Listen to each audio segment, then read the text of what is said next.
আসসালামু আলাইকুম এভরিওয়ান, কেমন আছেন আপনারা সবাই? আজকে আমি আপনাদেরকে তৈরি করে দেখাবো কিভাবে খুব অল্প উপকরণ দিয়ে ঘরের মধ্যে সন্দেশটি তৈরি করে নিতে পারেন কোনো ঝামেলা ছাড়াই। তো আমি এটা তৈরি করে নেওয়ার জন্য চুলায় একটি প্যানের মধ্যে দিয়ে দিচ্ছি 1 কাপ লিকুইড দুধ। এরপরে দিয়ে দিচ্ছি মেজারমেন্ট কাপে 1 কাপ চিনি। এটাকে আমি খুব ভালোভাবে নেড়ে চেড়ে নিয়ে নিচ্ছি। এর মধ্যে এখন দিয়ে দিচ্ছি সামান্য পরিমাণের এলাচ গুঁড়া।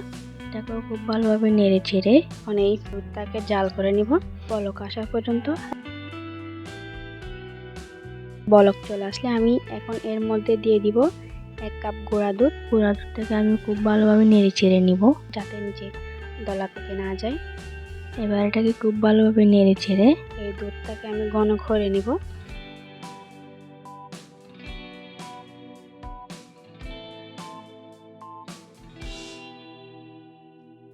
ঘন হয়ে আসলে এখন এর মধ্যে আমি দিয়ে দিচ্ছি 2 টেবিল চামচ রান্নার রেগুলার তেল এবং এগুলোকে আমি খুব ভালোভাবে নেড়ে চেড়ে নিব আর একটু ঘন হওয়ার জন্য।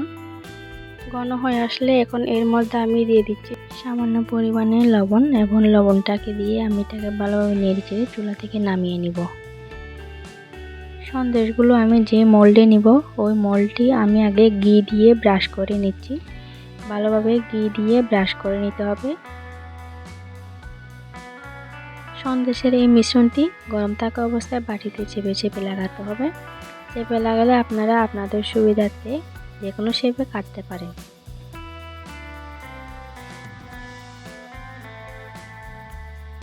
সন্দেশটি আমার সেট করা হয়ে গেছে। এখন এটাকে আমি নর্মাল ফ্রিজে কিছুক্ষণের জন্য ঠান্ডা হতে দিব।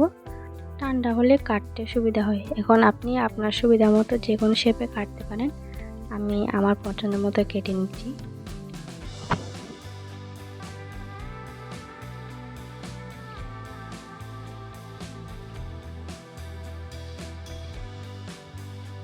সন্দেশগুলোকে আমি এভাবে স্কোয়ার শেপে কেটে নিচ্ছি। আপনারা আপনাদের পছন্দের মতো কাটতে পারেন। তো এভাবে স্কোয়ার শেপে কাটা হয়ে গেলে এবার পরিবেশনের পালা। আর এই তো হয়ে গেল আমার সন্দেশ তৈরি। আমি এখানে উপরে একটু বাদাম কুচি দিয়ে দিচ্ছি। আপনারা এখানে আপনাদের পছন্দের মতো যে কোনো বাদাম কুচি দিতে পারেন। তো আশা করি আপনাদের ভিডিওটি ভালো লাগছে। যদি ভিডিওটি ভালো লেগে থাকে তাহলে আমার চ্যানেলটি সাবস্ক্রাইব করে পাশে থাকা বেল আইকনটি ক্লিক করে দিবেন। আজ এই পর্যন্তই। আপনারা সবাই ভালো থাকবেন, সুস্থ থাকবেন। আসসালামু আলাইকুম।